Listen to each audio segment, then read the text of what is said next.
Asiye Saleh! Ya!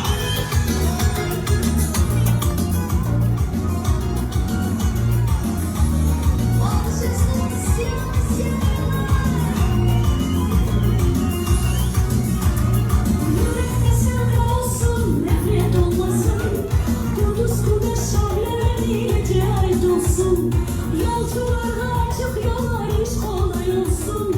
Kulüp yaşar